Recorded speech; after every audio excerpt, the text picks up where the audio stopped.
masih membahas bagaimana membuat pemodelan 3 dimensi dari kolom. Pada video sebelumnya kita sudah membahas bagaimana membuat pemodelan kolom itu secara konsep manual modeling. Nah, pada video kali ini kita akan membahas bagaimana membuat pemodelan 3 dimensi kolom itu secara konsep auto modeling ya. Jadi, kalau di dalam Kubikos TRB, konsep auto modeling itu istilahnya adalah auto identify. Jadi, kalau misalnya di sini auto identify itu berlaku untuk referensi gambar CAD atau gambar PDF yang memiliki layer masing-masing ya. Jadi, misalnya contoh kalau FileCAD memiliki layernya sendiri, kemudian teksnya FileCAD memiliki layernya sendiri, kemudian juga garisnya si kolom memiliki layernya sendiri, dan teksnya si kolom memiliki layernya sendiri, dan termasuk item-item yang lain. Nah, kemudian di sini konsepnya itu adalah untuk yang namanya auto modeling atau auto identify, kita selalu menggunakan toolbarsnya yaitu identify. Kemudian kita mengklik item atau kategorinya kolom. Nah, di dalam kategori kolom ini nanti ada tools yang namanya identify kolom gitu ya. Ada tools yang namanya identify kolom. Kemudian nanti di sini ada 3 tool tambahan. Jadi pick set line itu adalah untuk mengklik garisnya si kolom, garis CAD atau garis PDF-nya tadi yang memiliki layer yang berbeda-beda. Itu adalah fungsi pick set line. Kemudian yang kedua ini ada pick label. Jadi untuk mengklik nama atau teksnya atau labelnya si kolom. Kemudian baru kita proses di sini auto identify. Nah, di sini selain memiliki syarat yaitu masing-masing item memiliki layer yang berbeda-beda. Nah, di sini juga ada syarat di mana syaratnya itu adalah dari sisi skala. Skala yang kita gunakan untuk referensi gambar ini yang memiliki layer yang berbeda-beda tadi itu adalah skalanya dalam satuan milimeter atau dalam satuan 1/1000 ya, begitu. Oke, nah selanjutnya di sini tadi juga sudah kita jelaskan terkait juga tadi dengan label. Jadi ini adalah labelnya.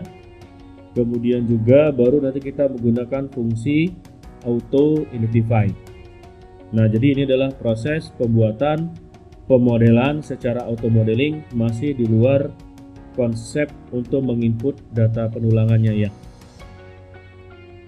Oke, sekarang coba kita praktekkan bagaimana pengaplikasiannya langsung di dalam Kubikos TRB C3 ya. Oke, di sini kita sudah memiliki denah atau layout yang ada garis kolomnya dan juga ada teksnya si kolom. Nah, posisi yang kita gunakan di sini itemnya adalah itemnya kolom. Kemudian toolbars yang kita gunakan adalah identify. Nah, di sini ada tools yang namanya identify kolom. Nah, ini kita klik di sini ya, identify kolom. Jadi di sini ada 3 fungsi identify. Nah, untuk identify schedule, identify kolom detail akan kita jelaskan nanti di video yang berikutnya. Jadi kita di sini masih fokus bagaimana menggunakan tools yang namanya identify kolom. Begitu tools identify kolom ini kita klik, akan muncul 3 tools yang baru, yaitu pick set line tadi untuk mengklik garisnya si kolom, kemudian pick label untuk mengklik namanya si kolom, kemudian auto identify untuk memproses si pemodelan si gambar 2 dimensi ini menjadi 3 dimensi.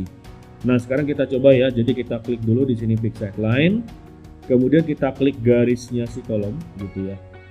Garisnya kolom, kemudian kalau semuanya sudah menjadi warna biru gitu ya.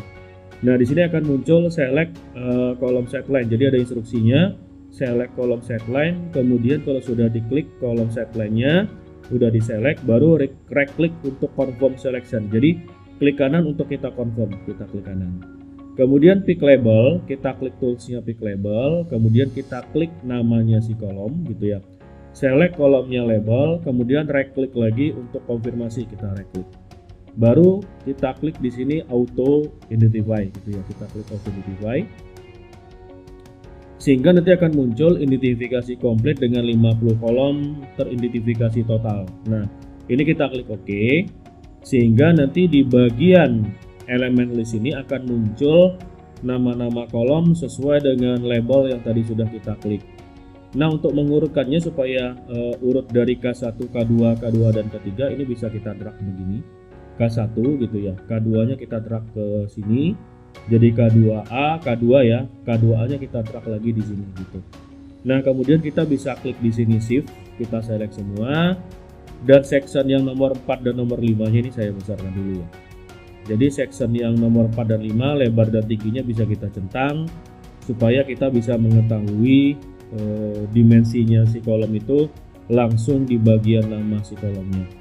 Nah, untuk melihat 3D modelingnya kita klik di sini dynamic view, kita klik dynamic view. Kemudian di bagian dalam lingkarannya kita geser mouse kirinya ya. Jadi left clicknya si mouse-nya itu kita klik begini, kita geser. Sehingga kita bisa mendapatkan modeling kolom secara auto modeling gitu. Oke, ini bagaimana ini adalah bagaimana proses pembuatan pemodelan kolom, khusus kolom yang reguler ya, kolom yang reguler. Jadi bentuk kolomnya seperti ini dan sudah sesuai dengan detail atau tidaknya bisa kita cek sekali lagi. Misalnya contoh kolom K1 itu adalah 800 kali 1500, kolom K2 itu adalah 800 kali 1500, kolom K3 K2A itu adalah 800 kali 1500 dan kolom K3 650 kali 650. Kenapa harus kita cek lagi ke bagian detailnya? Terkadang adanya ketidakkonsistenan antara dimensi yang ada di dalam denah dan dimensi yang ada di dalam detail. Jadi kita perlu konfirmasi sekali lagi. Misalnya contoh begini ya. Contoh misalnya di sini kolom K3-nya ternyata bukan 650 kali 650. Misalnya di sini kolom K3-nya itu adalah 700 dikali 700. Sehingga efek yang ditimbulkan apa? Dia tidak akan sama posisinya dengan garis cat secara dimensi, jadi agak lebih membesar. Nah, jadi itu makanya kita memiliki tujuan kenapa harus cross check sekali lagi terhadap detailnya si kolom. Takutnya ada kemungkinan ketidakkonsistenan dimensi yang ada di dalam denah dan dimensi yang ada di dalam detailnya si kolom. Oke, itu dia bagaimana proses pembuatan kolom secara auto modeling, jadi dengan menggunakan tadi auto identify. Nah, di dalam auto identify ini juga kita memiliki beberapa tools lagi nih. Misalnya klik identify, drag identify ya gitu. Nah, misalnya contoh di sini untuk yang klik identify itu apabila si kolomnya ini secara label itu tidak pas, bisa kita gunakan klik identify. Kalau untuk yang drag identify, coba kita contohkan ya, misalnya seperti ini. Misalnya kita klik di sini yang drag identify gitu ya. Jadi kita drag nih dari sini ke sini. Nah, ini kita drag begini. Kemudian kalau sudah terselect kita klik kanan. Sehingga langsung jadi pemodelannya gitu. Jadi itu adalah sistem drag. Kita ulangi sekali lagi. Misalnya di sini kita klik di sini drag identify. Kita select seperti ini. Kemudian kalau sudah berubah jadi warna biru, garis dan teksnya baru kita klik kanan. Nah, sehingga muncul pemodelannya berwarna ungu dan tinggi si kolomnya itu adalah tadi 3,45, elevasi dasarnya adalah minus 3,45. Oke, itu dia bagaimana proses pembuatan secara auto modeling untuk pemodelan 3 dimensi kolomnya. Sekian dan terima kasih.